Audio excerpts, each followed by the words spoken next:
But we're here at Ballymore today for the All Blacks' third tour match against Australia B. With me is Chris Handy. Chris, it's been a hectic 7 days, 3 matches. More than 3 matches. You've squeezed in the birth of a baby daughter. What a wonderful week it's been. You've made my wife's night, but what about the significance of this game? This is significant. Australia B, their first outing on Australian soil, and it is a selection trial. The positions of prop and of flanker wide open, and a great performance in any position today could seal a spot in next week's test match, and it's going to have to be good. Australia B going out to win? Very definitely. They have to go to win. It's going to be difficult. I think, you know, if you were backing New Zealand, they'd be at unbackable odds. But Australia B have nothing to lose and almost everything to gain. They're going to do it tough up front. New Zealand have a test pack out. This is the 8 forwards that'll take Australia on next week, undoubtedly. And Australia B have really got their problems there. They've got good pace out wide, but it's going to be solved in the forwards. In the Australia B lineup, Walker, Burke, Gavin and McKenzie all playing in senior national colours for the first time at 15 aside. Herbert gets his chance to put pressure on Garriella. Arthura, Burke, Walker and McKenzie back up from Wednesday against the All Blacks. With Michael Jones unavailable next Sunday, New Zealand has named its virtual test pack. Mike Brewer, the new flanker, made his debut against France in '86. 3 changes to the back line that played against Randwick midweek. Taylor displaces Schuster. Newcomer Jason Goldsmith plays his second game in All Black jumper after scoring 2 tries against WA. 5/8 Frano Bottiga displaces Grant Fox. And the referee this afternoon is Kerry Fitzgerald, or is it? Look at that hairstyle. I nearly didn't recognise him, Chris Handy. Bobber hairstyle, yes, he looks like he's out with the touring British Rugby League side. Well, Australia have to apply the pressure right from the start and be able to continue. Any short-term terror tactics pulled by the B team today will be short-lived. It's a very composed All Black side we see on the field, particularly in the forwards. Murray Pearce tapping loosely. Dean's caught. Tim Gavin, the tackler. Fitzpatrick at a halfback to Bottiga. And that's a hefty kick also. Grant herring back for it. And Grant really making a mess of things there. He seemed to panic, lose his footing, and the referee has ruled a knock forward. Unfortunate for Australia there. James Grant really running back to get the ball, bends in to pick it up, loses his footing, and there, because he lost the ball forward, been ruled a put into New Zealand. Just the thing that the Australian front row wouldn't be looking forward to at this time in the game. Very powerful New Zealand scrummaging unit. Shelford controlling at the back. Very close to the goal line, and the penalty's been awarded. Offside player gained by Australia this time. Ground in fast, dry condition here at Ballymore. A good crowd on hand, little or no breeze as Gallagher attempts first points. And it's a fine kick by the New Zealand fullback.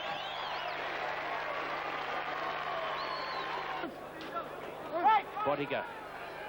Taylor gets it away to Stanley, and a cutout now to Kerwin. Run around to Gallagher. And here comes Bottiga. Bounce important here. Frano Bottiga. Only 5 metres out. Great support play from the All Blacks that time. The ball whipped wide. Kerwin wrapped up in the tackle, but then came Bottiga, the number 10, doing the perfect number 10's job, pass and support. Did it beautifully and applied the pressure. There's some good defence from Australia right here in the corner. And it's a player on the ground playing the ball, I would say, that has led to this penalty. McDowell winning at the front. Handy jumper there. Bottiga. Back inside to Stanley, and he's upended. And he threw the ball away. Brad Burke clears it quickly. Overlap Australia. Grant away to Arthura. Up the sideline it goes. Kerwin's across in cover. 2 Australians. He's running backwards. Grant chasing. Bottiga now. And he has 3 Australians to get through. He was well met, and he's forced back. New Zealand forward slow to get there. Australia looking for the ruck ball.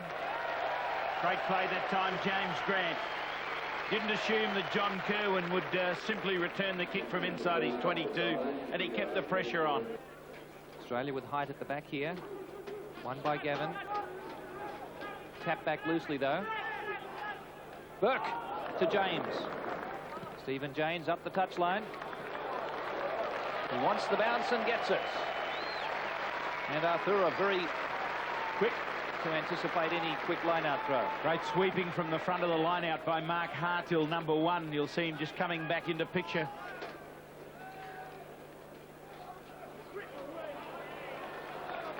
Lloyd Walker running hard and straight, and look at this, Herbert, look at the line for Australia, Grant, Arthur, great try.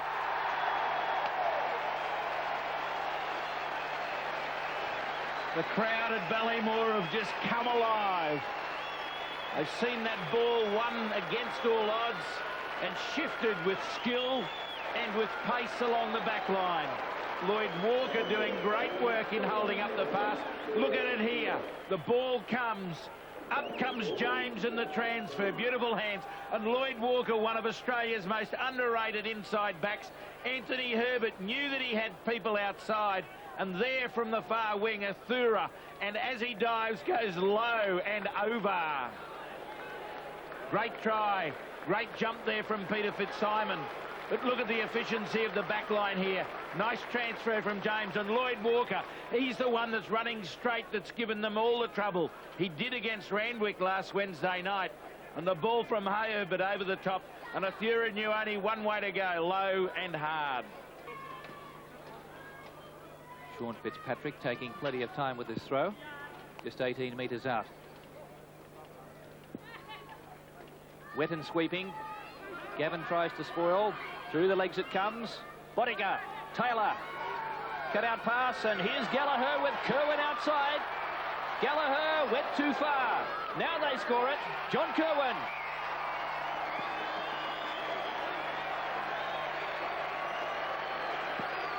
They did that one the hard way, the All Blacks. Gallagher choosing to go on his own with Kerwin unmarked and looming outside. But the support play coming to the ankle tap man Gallagher.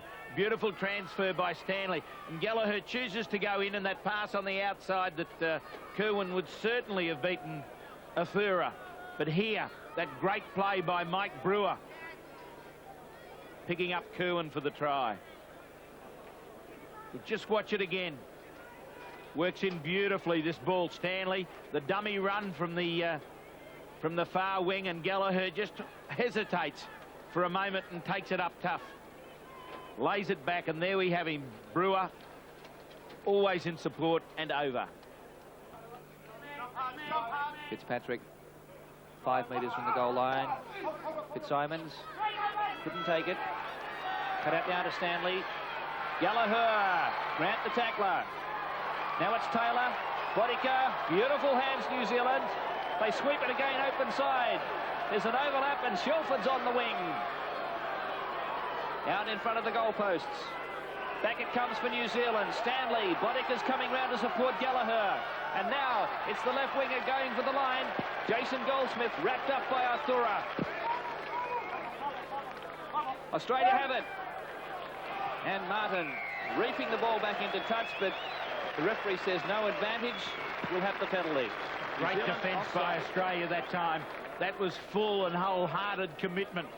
Beautiful work from the line-out. Won well by New Zealand and pushed forward to the ever-present Fitzpatrick. But this shifted well. It looked like they had the overlap. They brought Kerwin inside and sent Gallagher wide. And Taylor was on target. Some great defence here. Great support and continuity play by the All Blacks. This is one of their trademarks. They don't let the ball die, and there's always someone there. And Shelford, caught on his own, takes it up tough and ensures that they win this ball from the phase play and work wide. Good play from Gallagher, picked up Bodica. The continuity still comes, but equally great defence from Australia. Bodica, the fleet-footed man, kicked it into his own player. Gardner can pick up, but he's been ruled offside. Here comes the play. Bodica forced by the cover from Australia. Kicks ahead and it comes off the head of Simon, then there, off the hands of Australia. Unusual pose. 9 minutes before half-time. Gallagher has pushed it right. Now it comes back.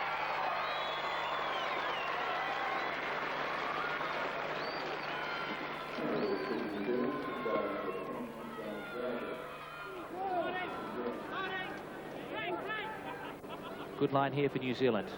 Gallagher's barrel. Boddicker supports. No one there for Australia. John Kirwan ran into a brick wall. Brewer. It's Alan Wetton. Good ball here for New Zealand again. Boddicker. Joe Stanley inside. Oh, big tackle on Brewer. Cleared beautifully to Taylor.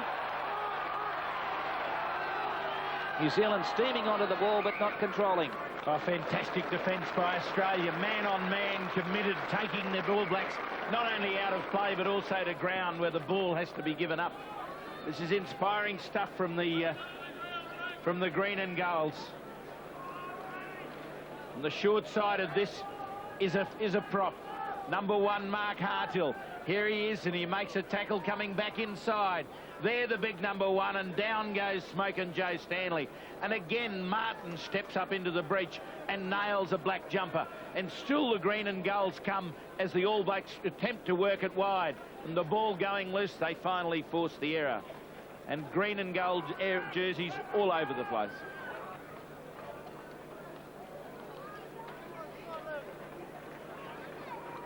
Midway, 22 and halfway.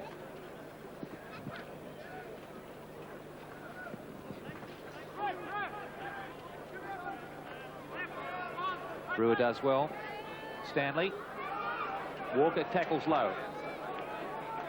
Wetton charges onto it. Another good drive from New Zealand. Boddicker. There's no one back there for Australia. Only James Grant. He passed the ball to Walker. New Zealand breathing on the goal line. If they can clear it, they'll score. There it is. Well, finally, they had too many numbers, New Zealand. Good pressure play. Warwick Taylor, New Zealand's second try. Good play, and I'm sure there'll be a sigh of relief in the All Black camp with that try coming. They pressured Australia's defence was relentless. The ball over the top to Grant this time, who covers well, finds the support of Lloyd Walker here. He tries to evade the tackle of Boddicker. Walker comes in and has to release when he goes to ground, and wise stuff. And then that All Black power snavelled the ball on the ground. It eventually popped free, and they had too many numbers on the right. 1 green jersey and 3 black ones. Try New Zealand.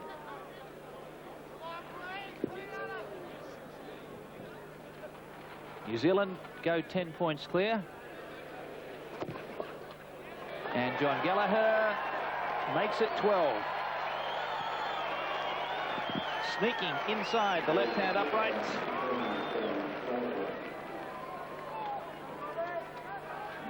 Here, that continuity from the All Blacks, the good drive upfield, and then the work the ball wide quickly.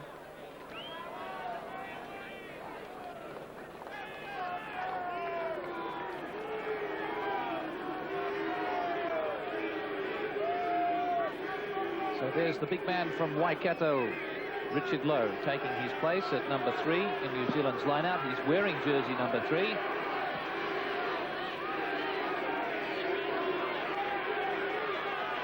Herbert. Again, the Australians taking the soft option of the kick. And the backs have really been a little bit disappointing in that regard. Anthony Herbert there, outside centre.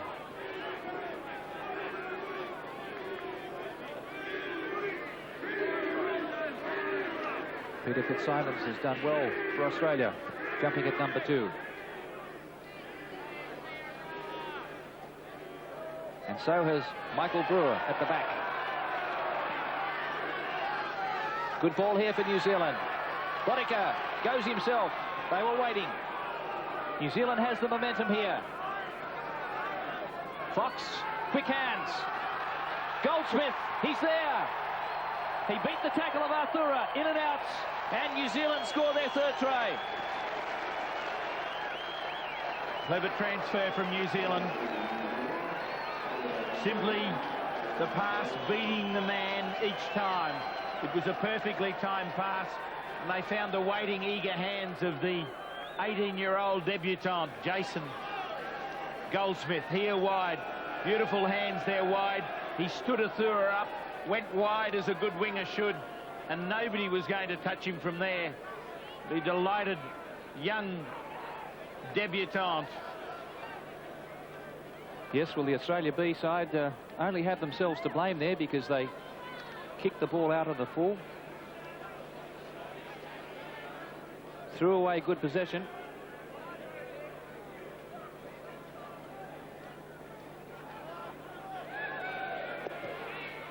And John Gallagher adds the extras. So Gallagher, 2 conversions and 2 penalties. New Zealand's try scorers Kerwin, Taylor and Goldsmith. It's a cruel commentary on the game that New Zealand lead it now by 22 points to 4. But the skill and the ever-present speed of this young fellow, a Waikato rep and played with Waikato in their win over Wales, 18 years of age, and there a try at Ballymore.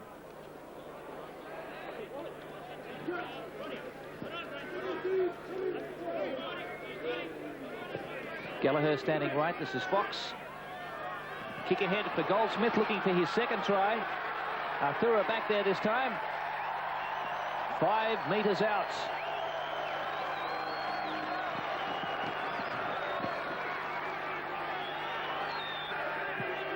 Let's see what the All Black forwards do here.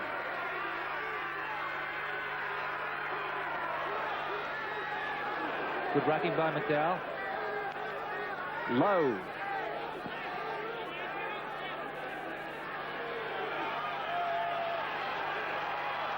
Here they come for Stanley, and Gallagher steaming onto the ball. Beautiful try, New Zealand.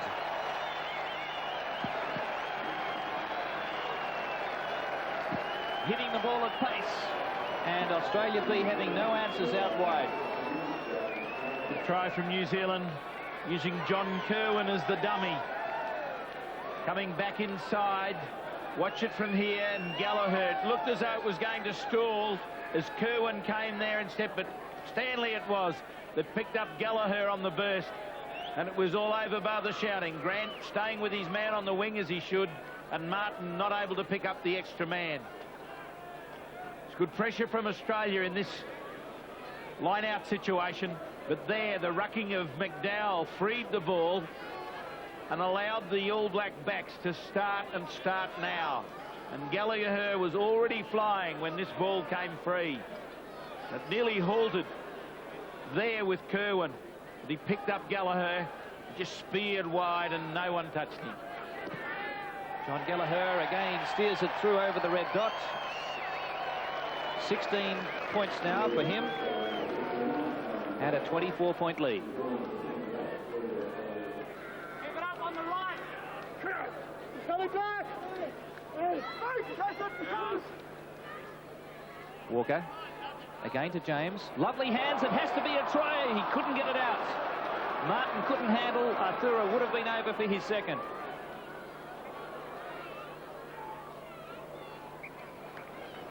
And how disappointing for a gallant green forward pack. So close to the line, and now some 30 or 40 metres out from their own line. The ball whipped across, and there Greg Martin looking at the man, not concentrating on the ball that he had in his hands.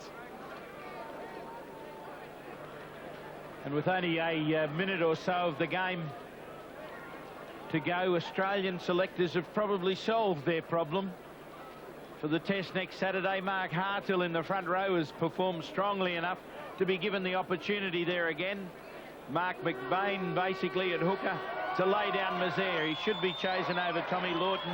Lawton not able to prove his fitness, having played on the weekend and still doubtful. And of course on the flank, Julian Gardner, the heir apparent. Or will they approach Simon Poitevin to play on the side of the scrum in the first test? Ball towed into touch. The match is all over. And the All Blacks coming through. Strong winners in the end. 4 tries to 1.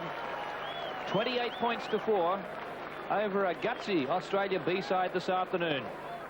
Well, today's Australian B team proved in the selectors' minds that the All Blacks can be beaten. Though the 1988 All Blacks team is a very composed, confident and aggressive unit, the B team showed the holes in their armour. They ran the ball at the All Blacks, they contested possession at all levels, and really it was a very strong performance in the end by the All Blacks that kept the Australian B side out, but led to some good tries out wide. For Bob Dwyer, the task next week is a difficult one. However, the way that he should play it, I think he would take great solace from today's game. They must contest the possession at all levels. And instead of running the ball away from the All Blacks, they should run it at them. And to do that, they need to continue their scrum supremacy. They need to continue the free flow from the line out. But the forwards have got to use the ball against the All Blacks. And then the backs, as Lloyd Walker showed in today's game, and also Anthony Herbert, has to be run at them in the centres rather than trying to outflank them. All in all, it was a very good performance from the B team today and augurs well for a great test match next weekend. Thanks, Chris. And 2 casualties from this game. Steve Libri has a leg injury and is in doubt for the first test. And Warwick Taylor, a suspected broken hand. That really is a savage blow for New Zealand. But still, they've started with 3 wins from 3 games. How difficult has it been for coach Alex Grizz-Wiley to bring his side up after the series win over Wales? He's speaking with Chris Handy. Last year, you know, it was all tests, and this year we had the 2 tests against Wales. And now we've come over here and they're testing their own right again, because every team is coming out to try and knock us over, and so the pressure is on, but the quality of the game isn't quite as high as we'd like. I mean, with our own game as well. The 2 matches this week, one against Randwick and one against Australia B, did the game go as you would like them to go with the lead up to the test next week? Well, certainly we wanted hard games. We got an idea of what probably Australian rugby is how it's going to be played, because Bob Dwyer's had an influence on both of them. So no, it's been a hard build-up, and the only thing is now we've lost 1 player possibly, but you know, you've got to have a hard game to come through, and there's no excuses for the way we've been playing. I mean, we still have, I feel, had a good win today, 28-4. I mean, against an Australian B side, there's nothing wrong with that. No, of course. I suppose you probably find that the rugby public become very blasé about the amount of your wins, and expect that if you don't win by those scores, it's you know, not such a great performance. Well, it probably is a problem as far as what we did against Wales. You know, a couple of 50-pointers there, and they're expecting these other teams that they should sort of double. Well, I mean, it doesn't happen like that. You get commitment from the opposition that we've had in the last 2 games. It makes it very hard. And a drop in temperatures now for Grizz-Wiley and the All Blacks. They move to the Hunter Valley, where they take on New South Wales country at Singleton next Wednesday. And then on Sunday, the match Australasia's been waiting for, round 1 of the Bledisloe Cup. In the black corner, the world champions, and in the gold corner, the hungry challenger. And you can see it live on ABC television next Sunday, coast to coast. Sydney viewers only will have a replay of the game at 20 minutes to 10. And now to club football and round 14 of the National Mutual Premiership in Brisbane. And Redcliffe upsetting Brothers. Redcliffe 20, Brothers 9. Souths just easing out Easts. Wests 19, Teachers 9. And Jeeps having 2 late tries disallowed going down to Uni. The table, Souths on top from Wests, Uni holding down 3rd, followed by Brothers, Easts and Jeeps. To Sydney and round 10. Warringah upsetting Randwick by 7-3. The Greens not backing up after Wednesday. Parramatta downing Sydney Uni. Eastwood with Steve Tyneman making a successful comeback, too good for Gordon. Manly beat Wests, but the hero there was Mick Gray, who was carried off only 3 weeks ago with a suspected spinal injury. He played out the full game. And Eastern Suburbs winning their 2nd game of the season. The ladder, it's Manly, Randwick and Warringah now sharing the lead from Parramatta and Sydney Uni. That takes us out tonight. Don't forget the first test next Sunday at Concord Oval. Outer tickets still available. And for those of you in the Hunter, get along and support the Country Boys. They take on the All Blacks at Singleton on Wednesday. Gordon Bray for ABC Rugby.